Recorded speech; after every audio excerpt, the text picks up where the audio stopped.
A gray, damp fog enveloped the Thames embankment, as if trying to hide the outlines of passers-by even from each other. On this day, September 7, 1978, the air was saturated with moisture and the anticipation of something inevitable, although outwardly, the city lived its usual, measured rhythm. The man standing at the bus stop near Waterloo Bridge did not suspect that his life path was already marked in the invisible registers of the special services, and the clock, ticking away his existence, had begun a countdown with frightening speed. He felt only a slight annoyance at the transport delay and mentally ran through his plans for the evening. Suddenly, he felt a sharp but short prick in the back of his thigh. It was like an insect bite, something annoying but completely insignificant in the scale of a huge metropolis. Turning around, he saw a man who seemed to have accidentally dropped his umbrella. The stranger mumbled apologies with a strong foreign accent, quickly picked up his accessory, and disappeared into the crowd, jumping into the first available taxi. The episode, which lasted no more than 5 seconds, became the point of no return.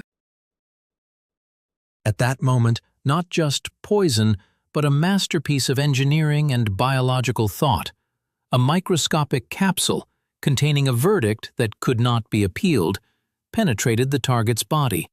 The victim rubbed the bruised spot and got on the bus, unaware that a mechanism of destruction had already been launched inside her body, which London clinic doctors would soon call mysterious, inexplicable, and fatal.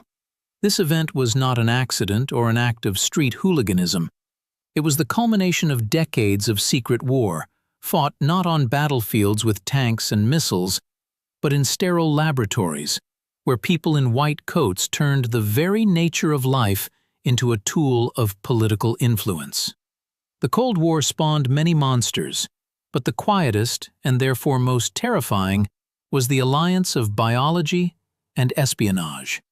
While the world anxiously watched nuclear arsenals, in the shadows, a weapon was being developed that left no radioactive ash, did not destroy buildings,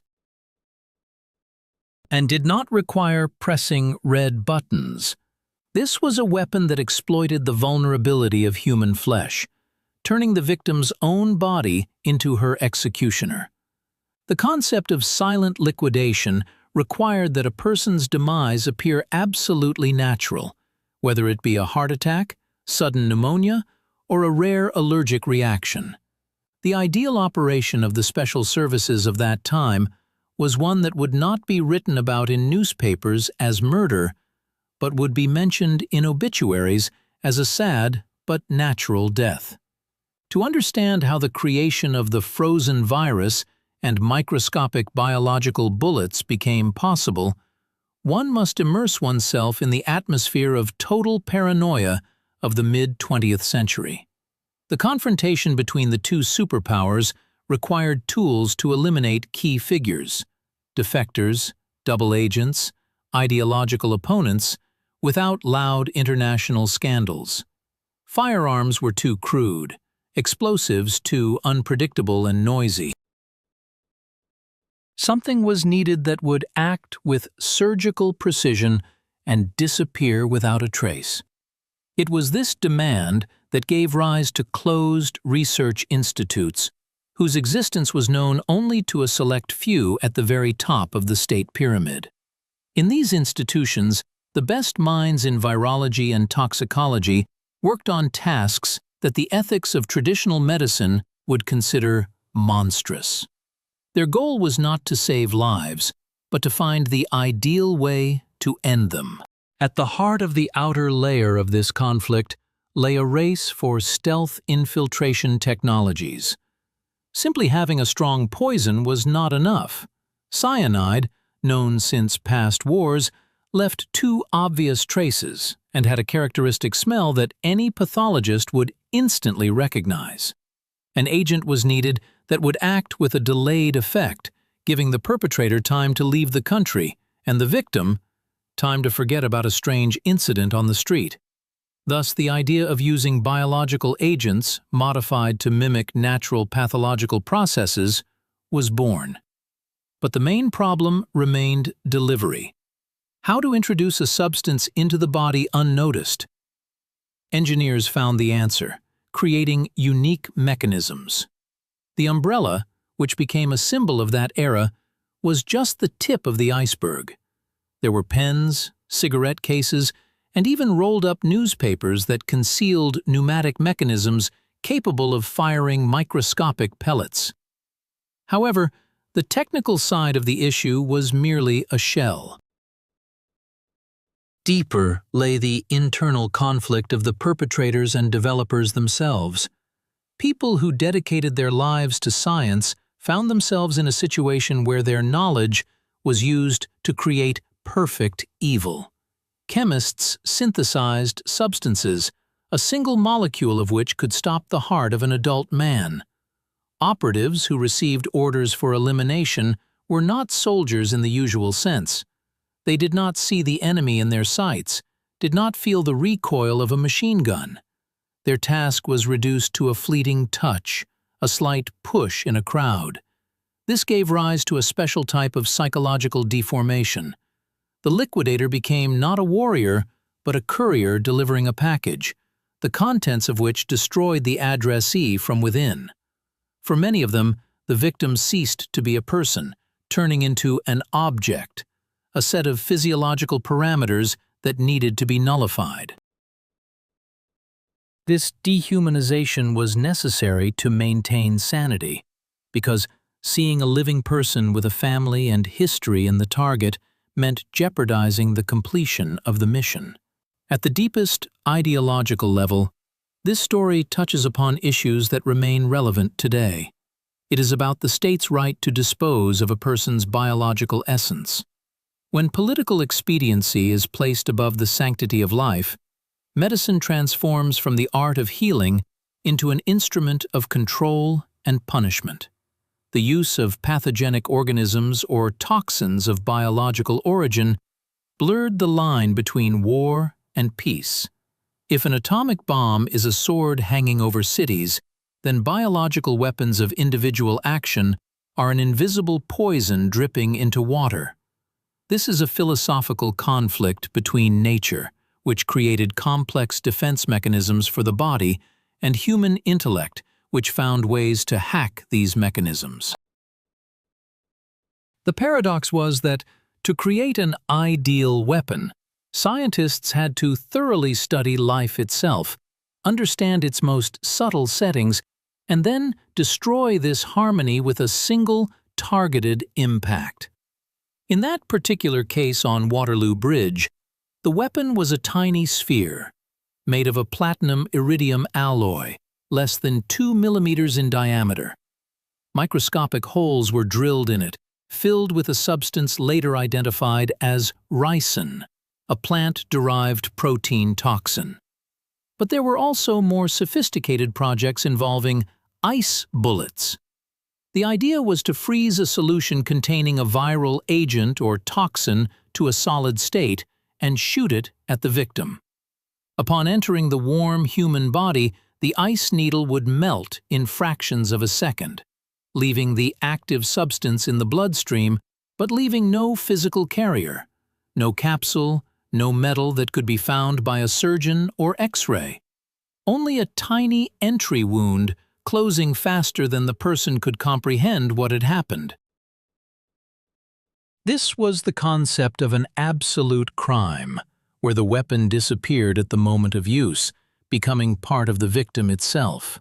Events unfolded rapidly, yet hidden from public view. The man, pricked by an umbrella, felt unwell by evening. The symptoms resembled the onset of flu: weakness, elevated temperature, nausea. He attributed it to a cold, overwork, autumn weather.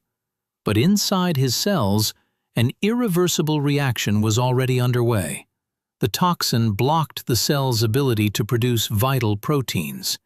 It was a process of slow cellular decay.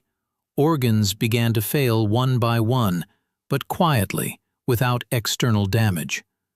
When he was admitted to the hospital the next day, doctors were stumped. The clinical picture did not fit any standard diagnosis. Leukocytes were off the charts, as in a severe infection, but no pathogen could be found. His heart was arrhythmic, his kidneys failing, but the cause remained a mystery. It was at this moment that the understanding of the situation transformed. Experienced doctors began to realize they were dealing not with an illness, but with external interference. But of what kind? The absence of signs of violence, the absence of known poisons in the analyses, was baffling. The plot ceased to be a medical puzzle and turned into a real-time detective thriller. The patient himself, conscious, recalled a strange incident at the bus stop. His story about the man with the umbrella was initially dismissed as the delirium of an inflamed mind, an attempt to find a rational explanation for his condition. But as his vital forces ebbed, this detail became increasingly ominous. It suggested that his condition was not a quirk of nature, but the result of someone's malevolent will. The realization that one was being systematically and scientifically eliminated brought a particular kind of horror, incomparable to the fear of sudden aggression. The climax came a few days later, when the victim's heart finally stopped. Doctors lost the battle with the invisible enemy, but the real fight for truth was just beginning. The autopsy was conducted with extreme meticulousness. Pathologists were searching for a needle in a haystack, and, to their astonishment, they found it. In the thigh tissue, at the site of that very minor prick, a tiny metallic sphere was discovered. If frozen virus technology had been used, even this wouldn't have been found. But in this case, a clue remained. A container. This discovery overturned everything. It became irrefutable evidence that legends of spy gadgets and biological eliminators were not writer's fiction, but a terrifying reality. The microscopic capsule became material evidence of the violation of all international conventions and moral norms. Expert analysis showed that the capsule was designed to release the substance slowly, mimicking a natural deterioration of condition. It was a masterpiece of microengineering. But even more striking was the nature of the substance itself. Ricin, used in this case, was thousands of times more toxic than cyanide, yet it required time for activation. This provided the perpetrator with a perfect alibi. By the time the victim began to feel the first signs of malaise, the agent could already be on another continent. The biological timer, embedded in the very structure of the molecule, made a hot pursuit investigation virtually impossible. However, this case opened Pandora's box. The world learned that the human body is vulnerable not only to bullets and knives, but also to invisible agents that can be delivered by anyone, anywhere. The sense of security in a crowd vanished. Every accidental bump, every touch on the subway could theoretically be an act of elimination. This created an atmosphere of psychological terror that was even more effective than the physical threat itself. The realization that science, meant to prolong life, had learned to end it so artfully caused shock in intellectual circles. The resonance of this case extended far beyond the fate of one individual. It held up a mirror to humanity, reflecting the dark side of progress. We saw that knowledge in microbiology and virology can be dual-purpose. The same methods used to deliver drugs to specific cells, for example in cancer treatment, can be used to deliver poisons. The principles of targeted therapy and targeted elimination are technically terrifyingly similar. The only difference is in the intention and the contents of the package.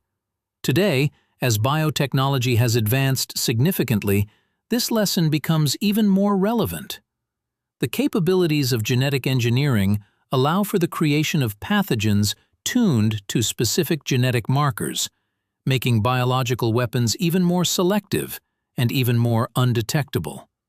The story of the umbrella prick and the development of frozen pathogens teaches us that ethics must go hand in hand with science. Technical progress itself is neutral, but in the hands of systems devoid of moral constraints, it becomes an instrument of oppression. The paradox is that the more advanced our civilization becomes, the more vulnerable we become to microscopic threats. An invisible enemy is always more terrifying than a visible one, because you cannot build walls against it or hide in a bunker. It penetrates through breath, through skin, through the very environment we inhabit. Returning to that foggy morning on Waterloo Bridge, we see not just a crime scene, but a metaphor for the fragility of human existence in the age of high technology.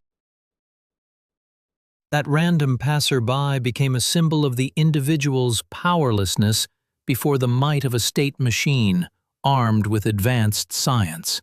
The case of the _quote _2_ is not definitively closed, because the technologies underlying it have not disappeared. They have evolved, become more complex, and perhaps even more secretive. We live in a world where the boundaries of what is possible are constantly expanding, and history reminds us that beyond every boundary can lie not only the miracle of healing, but also a perfect instrument of elimination. And as long as there are secrets that someone wants to keep at all costs, and interests that are placed above human life, the ghost of the man with the umbrella will be invisibly present on the bustling streets of our cities, reminding us that the greatest danger often comes unnoticed, in complete silence, broken only by the polite apology of a stranger. Delving deeper into the technical aspects of those years, one is amazed by the ingenuity of the designers. The laboratories working on these projects resembled watchmakers' workshops crossed with operating rooms. Every detail of the firing mechanism was fitted with micron precision. The springs had to operate silently. The pistons had to create enough pressure to penetrate a layer of clothing and skin, but not so strong that the bullet would pass through, leaving an exit wound. The balance was critically important. If the shot was too weak, the capsule would get stuck in the coat. If too strong, the victim would feel pain and make a noise. A golden mean was required, where the pain threshold was barely touched, causing an association with a mosquito bite or a random splinter. For this, hundreds of experiments were conducted, studying anatomy, the density of various tissues, and the ballistics of microprojectiles. In parallel, work was underway on the content itself. Toxicologists sought substances that rapidly decompose in the body, leaving no secondary metabolites that could be detected by standard screening. The ideal agent was to act systemically, causing cascading organ failure, masquerading as heart failure or pulmonary edema. It was here that the frozen virus concept looked most promising. Ice, as a carrier, was a brilliant solution. Upon entering a warm body, the ice bullet didn't just melt, it mixed with bodily fluids, becoming part of them. Water turned into water. The only foreign element remaining was the biological culture itself, which immediately began to multiply or bind to cell receptors.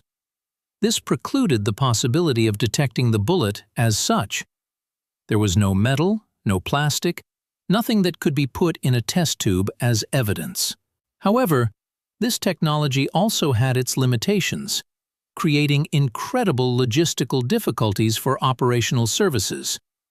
Maintaining a tiny piece of ice in a solid state during transport, preparation, and the moment of application itself was a task of colossal complexity. Portable containers with liquid nitrogen or dry ice, miniature thermoses built into household items were required. Any rise in temperature could lead to the weapon melting right in the agent's hands, making the mission impossible or even dangerous for the perpetrator themselves. This risk factor added extra tension to the already strained nerves of the operation's participants. One wrong move, a delay in transit, a technical malfunction of the cooler, and the most complex operation would fail. The inner world of the people involved in this industry deserves special attention. Scientists working in the _1_, as the poison laboratory was called, lived a double life. By day, they were respected specialists, perhaps writing articles on biochemistry, while behind closed doors of special facilities, they tested their creations on experimental animals, and sometimes even on those sentenced to the death penalty.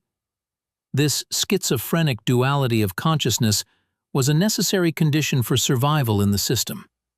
They convinced themselves that they were serving a higher purpose, protecting the homeland, that their work was a necessary cruelty in a cruel world. But it's impossible to work with death every day and remain the same.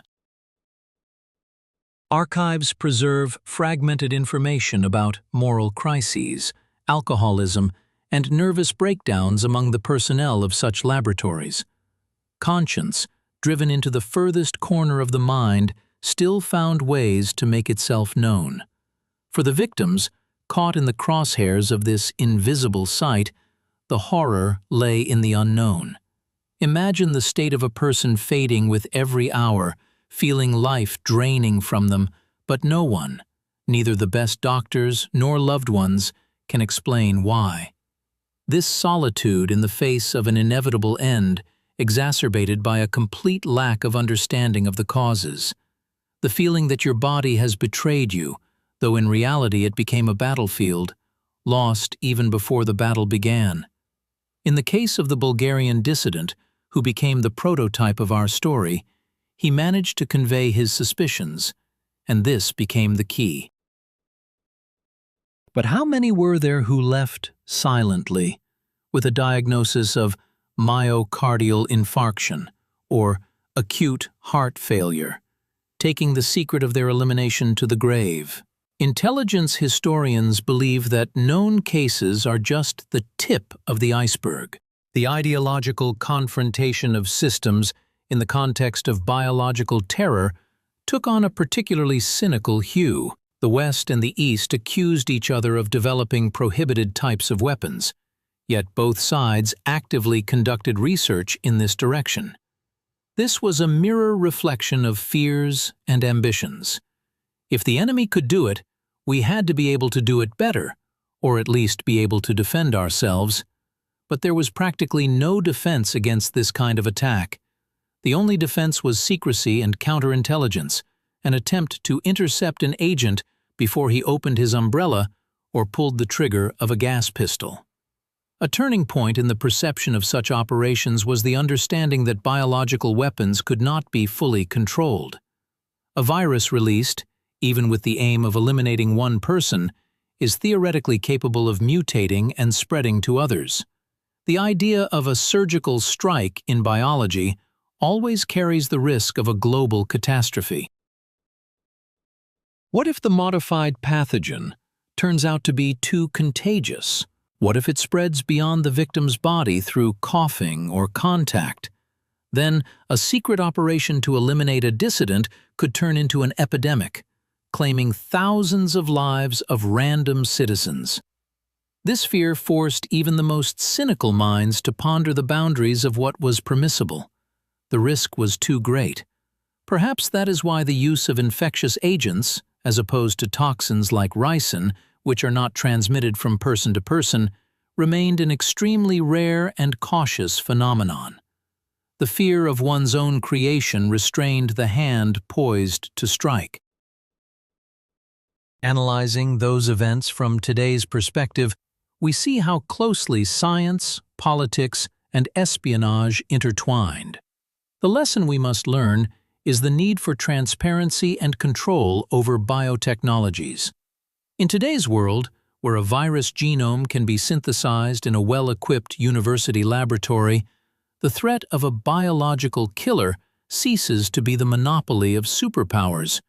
It democratizes, becoming accessible to terrorist groups and fanatics. What once required the resources of a vast empire and secret institutions can today become a reality in a garage lab. And delivery methods are also evolving. Insect-sized drones, nanobots. Science fiction is becoming reality at an alarming rate. Therefore, the story of the frozen virus is not a dusty archival document, but a warning. It is a reminder that human genius, devoid of an ethical compass, is capable of spawning monsters, and that the most terrible war is the one we do not see until it is too late. The fog over the Thames has long dispersed. Waterloo Bridge has been rebuilt. Bus stops look different, but the essence remains the same. In a world where information and biology become weapons, security is an illusion that must be constantly maintained with vigilance and reason. The legacy of the Cold War lives on, not in rockets rusting in silos, but in ideas that, once born, can no longer be uninvented. The knowledge of how to kill without a trace remains in the collective memory of humanity, like a dormant virus ready to awaken under favorable conditions. Considering the psychological profile of the perpetrator, one cannot but note a special, chilling discipline. The person entrusted with such a mission had to possess the ability for complete emotional detachment. Unlike a sniper who sees the target through optics from hundreds of meters away, a biological liquidator had to approach closely. He had to look into the eyes of his victim, perhaps even exchange a few words, apologize for clumsiness, breathe the same air. And at the same time, know that in a second he would initiate a process that would stop that person's life. A special mental structure is required to withstand such proximity to the act of destruction and not break. Testimonies of defectors indicate that the training of such agents included rigid psychological conditioning, suppression of empathy, and absolute loyalty to the system. They were instruments, a living extension of the poison ampule. The technical implementation of the ampule itself also deserves detailed consideration. Metallurgists created alloys that were not immediately rejected by the body, allowing the capsule to remain unnoticed during the first critical hours. The binding agent holding the poison inside had to melt at a strictly defined temperature, that of the human body, 36 6/10 degrees Celsius. If it melted earlier, the poison would kill the courier. If later, it could be detected or exit the body naturally. Failing to work. This was a razor's edge balance, where physics, chemistry, and biology had to work in perfect unison. An error in calculations by 1/10 of a degree or a milligram meant the failure of an operation of national importance. In a broader historical context, these events demonstrate a dead-end branch in the evolution of conflict resolution methods. The desire for clean elimination led to the creation of the most morally reprehensible technologies. Society, upon learning the truth, was shocked not only by the fact of the murders, but also by how mundane and technological it all was. Evil became a bureaucratic, high-tech process. Orders were signed in quiet offices. Scientists received bonuses for successful syntheses. Agents, promotions for successful injections. This system, where death was put on a conveyor belt and packaged in the form of a medical diagnosis, became a terrifying monument to an era when the end justified absolutely any means. Concluding this complex analysis, we return again to the beginning, to simple human ignorance, to how fragile the world of each individual person is. We make plans, love, work, unaware that we can become an object in someone else's game. The history of the frozen virus teaches us to value transparency, human rights, and international control over dangerous technologies. Without these checks and balances, the world risks sliding into chaos, where the right of the strong is reinforced by an invisible and inevitable biological argument. Let this grim episode of history remain in the past, but its memory must serve as a vaccine against repeating similar mistakes in the future. For forgetting the past is the surest way to repeat it, perhaps on an even more terrifying scale.